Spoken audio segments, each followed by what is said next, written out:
So I'm Phil Tonks, I'm here at Transport Museum Wythall. It's like a bus nerd's paradise. I'm a bus nerd and it's paradise. Let's have a wander around, see what we can find.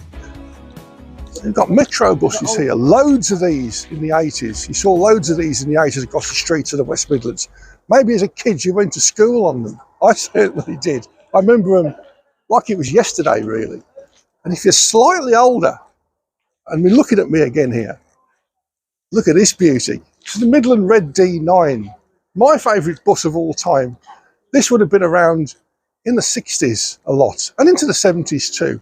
And you'd have seen these on the streets of the Black Country in Birmingham and all over the Midland Red area, to be honest. And this one's been repainted into what would have been a kind of early to mid 70s livery when National Bus Company took over Midland Red. And people will remember that kind of era when everything went to the National Bus Company. It was nationalised by then. And then 39 years later, in 1986, or 39 years ago actually, in 1986, everything was reversed. It became deregulated and privatised. And you see vehicles like this, a more modern version of National Express West Midlands. It's recently been preserved and taken out of service. But this is a more modern version of a bus that you might remember from not too long ago, only a few months it's been out of service, this one. And then you see some of these vehicles as well. These go right back, 50s, 60s. Hello. Plenty of other volunteers around here. You can see up here, look at this one. And Dennis, from goodness knows how, I don't know what year this one is, to be honest. But that's a real old beauty, isn't it? And this one from Birmingham, the single deck Leyland, which is part of the museum set up here. Look at that. Imagine going to work on something like this, or going to school back in the day. So many memories here at Transport Museum Wythall. And it's here in the heart of Worcestershire, just down from the Maypole in the Birmingham. You get the bus from Birmingham City Centre down to the Maypole. Hop on operating days and you can come and visit this wonderful museum and find out all about how they're preserving our transport history.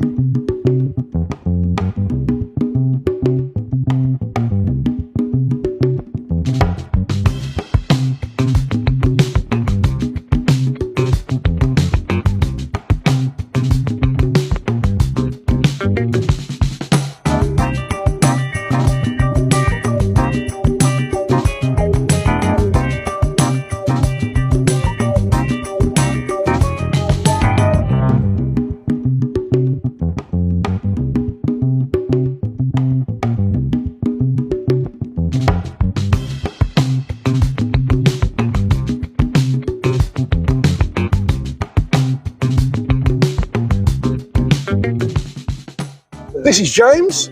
This Hello. is James's bus. James, tell us about your bus. So this is a 1984 West Midlands Mark II Metro bus. So it's I've owned this for about 6 years, just over 6 years now. Just before COVID, I bought it. It was in a bit of a sorry state when I bought it. It had been a school bus in Leicestershire for quite a few years after finishing with West Midlands. Yeah. Yeah, it was one of those sort of eBay purchases, effectively. Oh wow. Yes. Yeah, I've always liked the Metro bus. I went to university in Birmingham, and always see this travelling around, and I thought, yeah, why not? Was it a late night eBay purchase? There may have been a couple of pints of Babham's consumed that night, so yeah. So where would this bus would have run in the West Midlands days? So this spent all its career at Yardley Wood Depot, sort of in the Yardley Wood area of Birmingham. Yeah. So yes, it was delivered in 1984, and it worked there all the way until 2008. So yeah. And it carries a livery of the old Birmingham Corporation, doesn't it? It does indeed. There's a slight story there, slightly controversial in the bus enthusiast world. So this, as you say, this livery is from the wartime, effectively. So this bus never actually carried this in service. However, there were buses that at Yardley Wood in the 90s that were painted in this colour. And effectively, I sort of paid homage to the heritage livery. Yeah, and it just adds a bit of variety because it was, just a bit more colour. What do you do for a living, James? So I work on the railways. You work on the railways? I work on the railways. So this is a bit of fun for you. It is indeed, yes. So I'm transport in my blood. I love transport, railways, planes, buses. But so my day job's railways, actually in the ticketing area. But I love buses and bought this. It's a labour of love. You know, never make money on this. It's it's a bit of a money pit, but it's good fun. And long may it continue. James, thank you very much. Thank you very much. Anyway, have a good one. This is Matthew, and this is his bus. Tell us about your bus, Matthew. So this magnificent machine here, as he says, stuttering, is a Leyland Titan TN15. It was one of 5 bought by West Midlands PTE back in 1978 and 1979 as a trial. They were going to buy a lot more, but unfortunately, Leyland had a bit of a hiccup and closed the factory. So instead, they ended up going to buy a lot more local Metrobuses that were built in Birmingham. Like that one. Like these two right here. But so this remained a rarity. So this was one of 5, originally operated out of Washwood Heath Garage in Birmingham, then latterly moved to Perry Bar Garage. They got rid of them after about 5 years because they were non-standard. And then for a long time it operated in London. And then it came to, oddly enough, where I live now in Gloucester. And operated in Gloucester, or Ross-on-Wye, into Gloucester for a number of years. I acquired this thing back in 2005. And it was a very, very long restoration to get it back to the condition it's in today. Come and show us inside. Yeah, sure. Always hit the wrong button first. There we go. Back to you, Phil. Modern technology at its finest. So people would have got on this bus back in the, what was it, late 70s, early 80s? This one was delivered in 1978, yeah. 1978. Got on the bus, up the stairs. Let's have got your little ticket from the ticket machine. Yeah. Ticket machines and all sorts.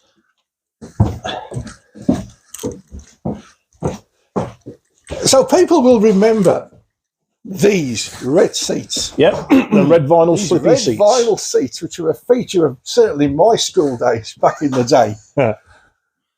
Yeah. How long to restore this? And you've had this a number of years. Yeah, I had a number of years. I mean, the reality was it was about 18 years from start to finish. All the work was done by myself with a help of one person. Everything else, it was all done myself. It's gone back to as close to original condition as I can. So even finding and sourcing these seats, because when I acquired it, it had coach seats fitted. Yes. Those all had to be removed. Where do you find a red seat like this? Okay, that's a weird story. For years and years and years and looking, where I store my bus down in Stroud, turns out that one of my fellow bus enthusiasts had them in another bus round the corner, and they've been there all the time. Wow. But they weren't red.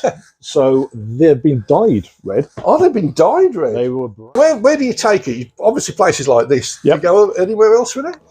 Not particularly, just transport events, really. Yeah. That's what I do, take it and show it. That's pretty much it, really. The big kick for me is actually letting other people travel on it. You do get some owners who tend to just show them and just park them up. Yeah, but for me, the big thing is actually letting general public travel on there and getting that sort of 1970s experience. You don't take it shopping like to Asda or something? It's done it once. Only once. It was my birthday, and it was the first time we ever had it out, and I took the family down to Tesco's. Oh, wow. Do people flag you down on the road? Yes. When you're out on the road? Still. So you could be out on the road, people just stick the hand out. Yeah. Which is even more amusing, because obviously this is one of the vehicles I own. I also own a half share in a 1950 Guy Arab. Now that looks like nothing on the road today. Yes, and they're still flagging down. And they still try to flag you down. What's your favourite out of the two? Oh, that's a tricky question. Oh, on the spot. It really is a tricky question. I've always had a soft spot. I've always had a soft spot for this, to be honest. Yeah. Brilliant stuff. Okay then, Matthew, thank you very much indeed. No problem.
We're with a husband and wife team, Andy and Helen. We'll talk to Helen first. You work in the cafeteria here, don't you? Yeah. So when I met Andy, I had no idea the bus world existed. So I'm all new to this, really. We've been together 20 years next year, but it's still new compared to how long Andy's been involved. But I was of the philosophy, if you can't beat them, join them. Absolutely. So I know nothing about buses, can't drive a bus. So I thought I'll volunteer and do other things. So I started off in the cafe. Yeah. And I've progressed to doing some conducting. Oh yes, I do conduct occasionally. And I also help out with the drivers' spreadsheets to make sure that the drivers have got all their records in place so that the people going out are safe and fit to do so. Brilliant. And Andy, you're a bit of a sort of hybrid person, if I could call you that, because you're an enthusiast and a preservationist, and you work in the bus industry today, don't you? I do, yes, for my sins, yes. Tell us what you do at National Express. I'm a driver training officer at Acott's Green Garage, one of two. So you see all the new drivers coming through? Yep, see all the new drivers coming through, and we make sure that they're type trained on all the various vehicle types and that they're route trained on all the routes. Garage procedures, things like that, yeah. Yeah. And this is your bus? It is. Tell us all about for your my bus. sins, yes. It's a 1982 MCW Metrobus Mark II, built in Birmingham, operated most of its life in Coventry. The last 18 months of its life it did at Perry Bar. Bought it from fellow preservationist Ross Cleaver, who had already had it repainted into Westman's PT livery. And yeah, we've just sort of added to it and kept it running and kept it tidy, put different adverts on it, period adverts and stuff. So yeah, it's our pride and joy. Ross's interest was more in doing the buses up, which is now made into a successful career. So we didn't really want to take it to shows and stuff. So it was ideal for Andy, who doesn't like getting your hands dirty. But enjoys driving it. So it was an ideal marriage. So if Ross finished it, it was like, I don't know what to do with it now. And you were like, I'll take it places. Yeah. So it goes here, and we go to Barry Island, Festival of Transport in June. Sadly, there the number of places to take it is dropping off, but we do try and take it around. But you're a big fan of cream and blue as a livery, aren't you, Andy? Yes. Is this going back to your school days? Is that what ignited your interest in cream and blue coloured buses? It is, because basically where I was growing up in Druids Heath when I was small, the only buses I could see going up and down the estate were all blue and cream. And then that sort of sparked my interest as a child. And then, it sort of carried on. Yeah. So how you've had this bus a number of years now. You're going to keep it for a while, do you think? Or do you think you might sell it on in a few years? Hopefully we'll keep it, all being well. Yeah, keep it. We've had it 15 years this year. Yeah. Which is amazing. But yeah, it's had a couple of little issues lately, which are being sorted. But yeah. It's a labour of love, isn't it? It is, yeah. She's 40. You need deep pockets to be a preservationist, don't you? You do. I mean, she's 43 years old. 43 years old. So that's incredible, isn't it? I mean, for many people, this will be their school days, won't it? They'll have been to school to and from work, and they first get a job, they'd be catching these buses. And to think that's 40 years ago, more or less now, is unbelievable, isn't it? It's shocking. Absolutely shocking. And I remember the first time I saw one of these and travelled on one of these, which is another reason why I kept it in this livery, was when 2 of them turned up for a school trip when I was at primary school. And I was like really excited because I hadn't been on one. Yeah. And sort of them sort of memories are brilliant. I think for me, that's what's fascinating about this place, with having no interest in vehicles per se. Yeah. It's the social history. There's the amount of people that come and say, I went to school on this, my mum or dad worked on this. And we recently bought my mum, who's now in a nursing home. We had a visit from the nursing home here, and it was amazing the memories that were sparked for the residents. They came alive, remembering bus garages and maquette and the adverts. It's just wonderful, as well as being great to preserve the vehicles. It's wonderful preserving those social memories. And I think that's a very important point, isn't it? Because you might think this is full of people getting on in years, just pottering around in old buses, but actually there's a lot of social history here, Yeah. as well as just the buses themselves. That's why it's really important with the latest donation that they've had from Arriva. Again, you can see that, well, that's a modern bus. Yes. But unless you're preserving modern buses, Absolutely. they're going to disappear in the same way. And it's about attracting the youth and the next generation. Because at one stage, Andy and his colleagues were the youth. They were the young ones. We were all the youth once, weren't we? Well, yeah. And they were like, why are you preserving metro buses? And now it's the same thing. So, you know, I think it's important. I think it's nice to have the link with National Express and the local bus companies to have modern stuff. We had one event where they had like the first electric bus here with the without wing mirrors and stuff. So it's great to have the future history. Future as well, yeah, as well as the past.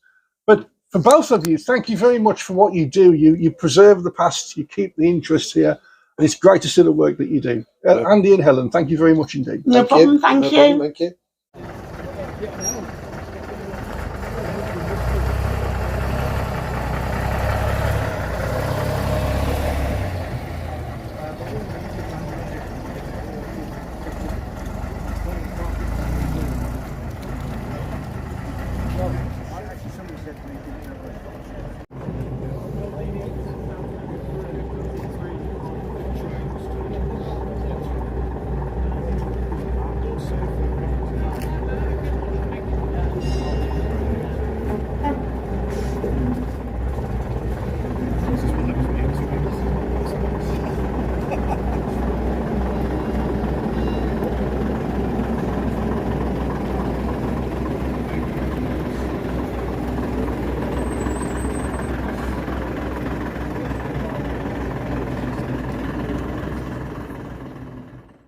This is Paul, and you're in charge of all of this. This is the workshop here. That's at right. Wythall. That's right. Tell us a bit about what's going on in here. Well, in here we have buses that come in to us that are in a state of repair or need to be repaired and restored. This particular one is a Stratford Blue, a Leyland PD2 Stratford Blue, which I worked on when I first came here 12 years ago. And it took me and a team of other guys, there was about 3 of us to start with, and then it ended up with just me. But this is a 7-year restoration before paint, and then 12 months preparation for painting and sign writing. We've said this to some of the other people here today. It's definitely a labour of love, this, isn't it? Absolutely, absolutely. Blood, sweat and a few tears. How old is this bus? This is a 1950 bus. It started out life as a single decker, and because Stratford Blue wanted more capacity, it went to northern counties for the upper deck to be put on. Again, this was a bus that we completely stripped back to the bare framework, and when you take the panels off, you don't know what you're going to find. We found that all the timber framework was rotten, hardwood, but it was rotten, so we had to replace all of the timber framework with new hardwood before we could put new panels on or put the existing panels back. Let's have a little stroll around, see what else you've got lurking deep in the workshop here. This is a more modern vehicle, isn't it? Some younger people might recognise Yeah, this. I can't talk to you about this particular vehicle because I have no idea what it is. But yeah, that's an interesting one. That's a Transit that we've had a lot of panel work done on, and we're doing the mechanical work on it now. And if we walk a little bit further down into the workshop, there's a vehicle down here that a lot of people will recognise, certainly from their school days. We've actually got a Midland Red D9 double-decker here. That's right. That became a cream and blue one. Yes, unusual. I mean, normally they'd have all been red, but this particular one was in service with West Midlands Transport, and obviously got painted blue and cream. Again, we've got a lot of work to do on this one. We're getting there. New panels will go on the back. We've got to replace the wheel arches, interior wheel arches as well as exterior wheel arches. As you can see, we're doing some work on it already. Some of the corner panels will have to be replaced.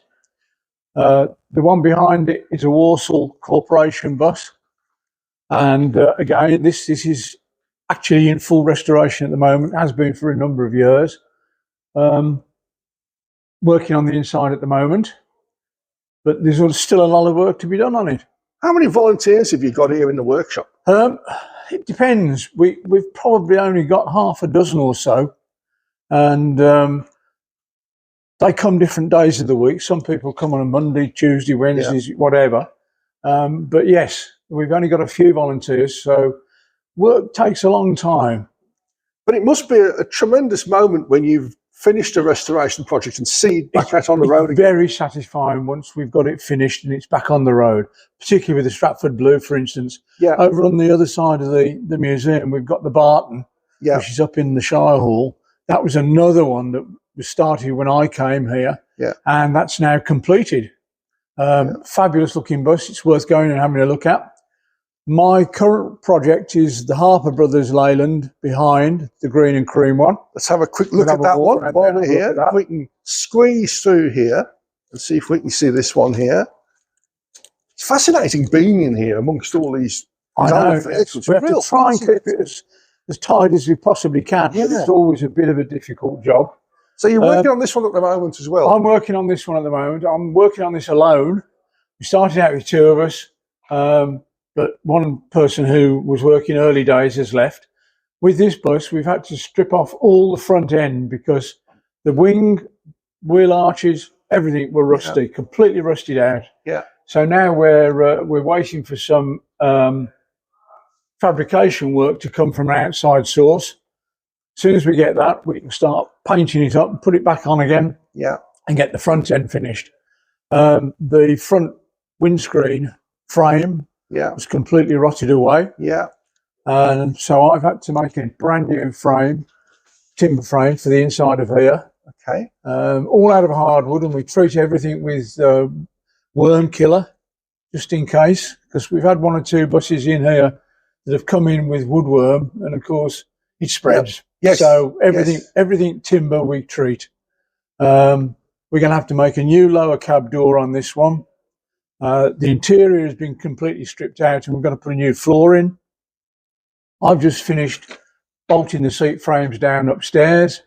You can have a walk through the bus if you want to. Yes, we'll take a look to see what it's like inside. So how long are you expecting this to be before it's back out carrying passengers? This could be another 3 or 4 years, if not longer. Yeah. And then it'll go back in to be repainted. Yeah. Let's take a look inside. So a lot of work going on here. A lot of work going on inside, yes. Yeah. We've stripped the whole floor out. Yeah. Because the plywood floors on both sides was completely rotten. Yeah. We painted the chassis. Yeah. And we'll be putting new plywood down, new timbers down the centre, new trim, new strips, new side seat frames, and the associated aluminium diamond work to go round the frame and the seats and also the steps. And what kind of era was this from, this actual? This is the 50s. 1950s bus, yes. Yeah. Yeah. Yeah. They ran for a while. This one particular one ran with Harper Brothers, and then when it was taken over by Midland Red, they used it as a driver training vehicle. Ah. So we found one or two dents and panels and things like that where it's been backed into things. Yeah. But upstairs, as I say, we've just finished putting the lino down upstairs. Yeah. And the seat frames are being screwed down at this moment. But a lot of work still to go. But there is a lot of work still to go. Certainly a labour of love, and it's going to be brilliant when it comes out and carrying a new generation of. That's right. It will. Lots of memories. Absolutely. What are your memories about public transport when you were younger? My memories. I lived in Northampton in the 50s, and obviously caught the bus to school. In those days, you could go off from where you lived, walk a long way. To catch a bus. Yeah. You couldn't do it these days, it wouldn't be safe. Yeah. But we used to catch the bus, and I can remember running across the road to catch the Northampton bus that took me to school. Yeah. I remember later years, when I came to visit my family in Birmingham, you'd catch the local Birmingham buses into Birmingham, the 31A into Birmingham city centre. Yeah. Or a 1A to Moseley. And those were the blue and cream buses that you can see outside. Yeah. The early ones. And did you work in transport as a career, or just a hobby for you? No, this is just a hobby. Yeah. I came to one of the open days, and one of the trustees, I think might have been Dennis, I can't remember, it's a long time ago now, said, "Are you interested in volunteering?" And I said, "Well, Yeah. I never even thought about it. I live up the road." Yeah. So I came down, saw the chap who was in charge of volunteers, and was set to work very quickly. Once I found out that I could do the work, Yeah. then they said, "Yeah, carry on, just do it." Fantastic. So that was my initiation here. Thank you very much indeed It's for a pleasure. talking to us, Paul. Pleasure. It's brilliant just to see how these things turn up as they are, and it's taking a long, long time. But in the end, you result in those vehicles out there that are giving That's right. people a lot of pleasure and a lot of memories. Absolutely. And that's what it's all Yeah. about here. Thank you very much for your time. It's a today. pleasure. Thank you.